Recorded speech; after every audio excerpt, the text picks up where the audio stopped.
Bonjour bien-aimés, aujourd'hui j'aimerais vraiment vous encourager. Je sais que vous êtes plusieurs personnes. Après avoir écouté mes vidéos, pour ceux qui me connaissent personnellement, vous m'envoyez vos commentaires qui sont vraiment encourageants, qui sont vraiment bénéfiques. Vous m'envoyez directement à moi. Donc aujourd'hui vraiment je vous encourage à partir d'aujourd'hui de faire les commentaires directement sous la vidéo pour permettre à tout un chacun de profiter de ces échanges pour que vraiment la communauté soit bénie, parce qu'effectivement je donne des thèmes. Quand vous réagissez, ça me bénit moi-même, ça me fait du bien et ça fera aussi du bien à d'autres personnes qui vont écouter plus tard le message et qui pourront aussi voir vos commentaires et qui seront aussi édifiés. Donc c'est vraiment un appel tranquille pour vous permettre de prendre l'habitude de plus m'envoyer des messages personnellement, les poster directement sous la vidéo pour le bien de tous. Franchement, soyez bénis et ça me fait vraiment chaud au cœur parce que je passe beaucoup de temps dans mes vidéos et ça me fait vraiment plaisir de voir que vous commencez vraiment à réagir et c'est juste magnifique. Quand je reçois des messages qui me disent ouais, ça tombe vraiment à point, ça m'a fait du bien, ça m'a béni. Waouh, moi ça me transporte de joie parce que je me dis Seigneur, si une seule personne est bénie par ma vidéo, ah ben moi je suis heureuse quoi. C'est bon, ma journée est gagnée. Je suis très contente et ça est vraiment richement béni. Aujourd'hui notre thème, mariage et bébé à tout prix. Mariage et bébé à tout prix. Vous savez, étant d'origine africaine, on subit beaucoup, nous les Africaines, des regards, des mots blessants de la part de la famille, des amis, sous prétexte que nous ne sommes pas mariés et que nous n'avons pas d'enfants. En Afrique, c'est vrai que c'est très important, arriver à un certain âge, pour une femme d'être mariée. Vraiment, c'est très important. Donc la jeune fille qui arrive à 19 ans, 20 ans, 21 ans, 22 ans, 23 ans, j'en passe, si elle n'est pas mariée ou si elle n'a pas d'enfant, ça devient un problème d'état. Peu importe qu'elle soit heureuse, toute seule, peu importe qu'elle soit heureuse, qu'elle soit épanouie au niveau de son boulot, qu'elle a un bon poste, qu'elle s'occupe bien, qu'elle avance bien dans la vie, qu'elle s'épanouit, qu'elle est une femme batailleuse, courageuse, bosseuse, fonceuse, tout ça c'est bien. Mais si elle n'est pas mariée, qu'elle n'a pas d'enfant, c'est comme si elle était rien. C'est comme si elle était rien. Pour la famille, pour les amis, surtout pour la famille, on regarde cette femme comme si ce n'était pas une femme en fait. Elle n'est pas encore une femme tant qu'elle n'est pas mariée, elle n'a pas d'enfant, elle n'est pas encore comme une femme, véritablement. Et ça pousse beaucoup de jeunes filles à se marier pour se marier, histoire d'avoir la paix, et ça pousse des femmes dans une relation qu'elles ne désirent pas réellement. Ces genres de couples ne durent pas longtemps. Ça forme des couples malheureux. Beaucoup souvent sont malheureux, mais au moins elles sont mariées, voilà. Et en plus, si tu t'es marié, ah là là, pense pas qu'on va te laisser tranquille. Ah non, ce sera trop simple. Maintenant que tu es marié, il faut que tu me fasses des enfants. Ah oui, il faut des enfants. On se marie pas pour être marié. Ah non. Pour ces familles-là, maintenant que tu es marié, il leur faut leurs petits-enfants. Il faut des enfants. Il faut que tu fasses des enfants. Donc si malheur à toi, dans la première année, il n'y a pas d'enfant, on va encore te laisser tranquille. Mais la deuxième année, pense pas que tu vas dormir en paix. Ta belle famille, et j'en passe, ils ont tous derrière ton dos. Quand est-ce que tu fais un enfant? Quand est-ce que tu fais un enfant? Quand est-ce que tu fais un enfant? Dès qu'on te voit, on te demande même pas si tu vas bien, si les choses vont bien avec ton mari, si vous vous entendez, si les projets vont bien. Non, quand est-ce que tu fais un enfant? À peine on te dit bonjour, on te demande directement quand est-ce que tu fais un enfant. Tu es devenue une femme à faire des enfants. Et encore, si tu as la grâce que tu arrives à avoir un enfant, c'est pas encore terminé pour toi. La souffrance n'est pas terminée, mon ami. Oh bien-aimé, c'est pas encore terminé. Comment ça, t'as fait qu'un seul enfant? Comment ça?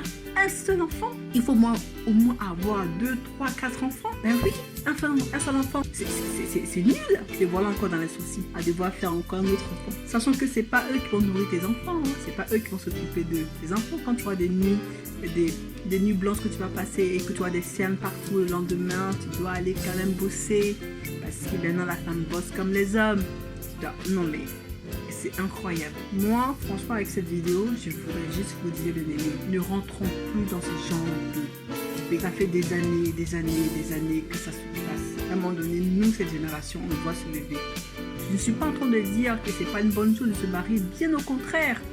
Marie-toi à l'homme que tu aimes, marie-toi à la bonne personne et aie des enfants au bon moment, au bon timing que toi tu décides pour être ton mari. Pas que les gens extérieurs viennent s'infiltrer dans votre foyer pour s'aimer la zizanie et casser la joie d'être enceinte, la joie d'avoir un enfant, la joie de se marier. Non, bien-aimé.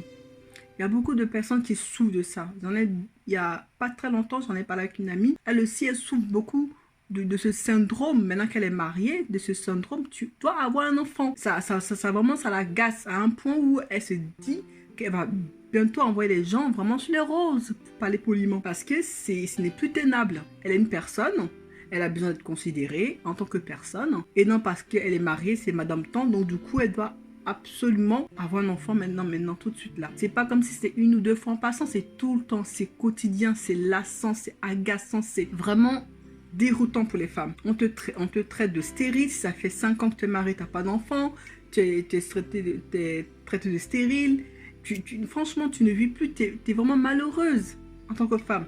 Il y a beaucoup trop de femmes qui sont malheureuses là-dedans. Donc je vous dis, bien aimé, sortez de ce milieu. Sortez de ces milieux.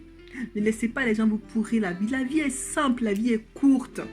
Vivez votre vie, ne vivez pas la vie des autres. Si ces personnes ont raté leur vie, c'est leur problème. Mais ne vivez pas leur vie. Parce que vous savez, il y a beaucoup de femmes qui sont mariées, mais il y en a beaucoup qui sont malheureux. Il y en a beaucoup de couples qui sont malheureux. Après la fête, magnifique fête, splendide fête, où la belle robe était là, ça, le vin coulait à flot, la nourriture était là, les gens étaient heureux, la musique coulait, oui, ça résonnait dans les cœurs, en dansant, se trémoussait. Après ça, les femmes sont malheureuses. Même le mari est malheureux. Donc, bien aimé, ne pensez pas que la vie d'une femme s'arrête au mariage ou aux enfants. L'épanouissement personnel, elle doit aussi être là. L'épanouissement personnel, parce que quand une femme est heureuse, son mari est heureux. Hein. Vous devez le savoir, hein. Bien aimé. Quand une femme est heureuse, son mari est heureux. Oui. Mais si un homme est malheureux, la famille peut être bien. Il n'y a pas de problème. Mais si c'est la femme qui est malheureuse dans le couple, non, la femme est malheureuse. Tout le monde est malheureux parce que c'est la femme qui donne la température de la maison. C'est la femme qui donne la température de la maison. Donc, si elle est malheureuse, soyez des femmes courageuses. Tenez bon, bien aimé.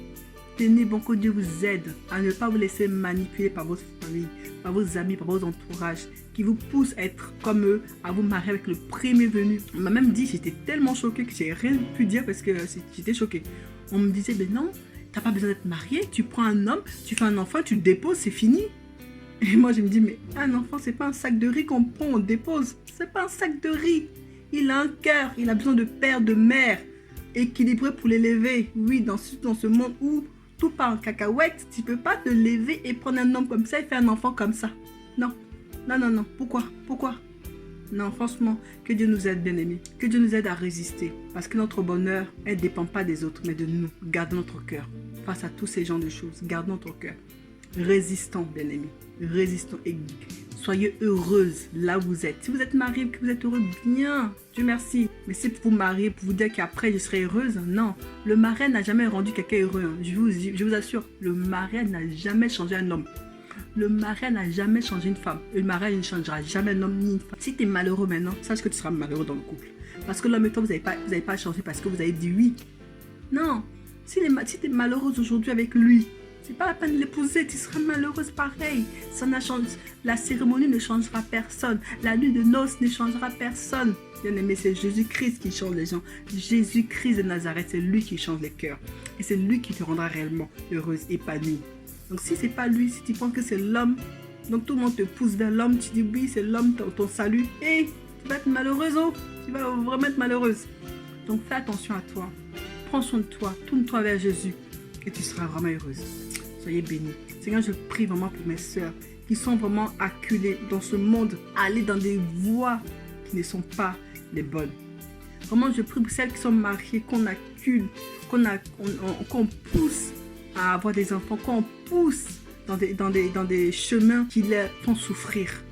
Que tu puisses, Seigneur mon Dieu, guider leur comble leur cœur, ceux qui sont malheureux dans ce couple, dans leur couple, ceux qui sont heureux dans leur couple, mais à cause des moqueries, à cause des demandes incessantes d'avoir des enfants, commencent à avoir dans leur couple des problèmes qui arrivent, Seigneur mon Dieu. Aide-les, donne-leur vraiment un espoir, de l'espoir pour le futur, de l'espoir pour leur famille. Que ton soit glorifié, car c'est toi qui donnes les enfants. C'est pas quelqu'un, c'est toi qui donnes. À ton timing, tu donneras un enfant. Tu te donneras un enfant. Et ton timing, tu permettras le mariage de l'une ou de l'autre, de l'une ou de l'autre. C'est toi qui fais toutes choses. Béni sois-tu, Seigneur mon Dieu. Que nous puissions vraiment persévérer, ne pas nous laisser influencer par le monde qui nous entoure, mais faire le bon choix pour notre vie, pour notre épanouissement personnel. Que ton nom soit glorifié au nom de Jésus-Christ. Amen.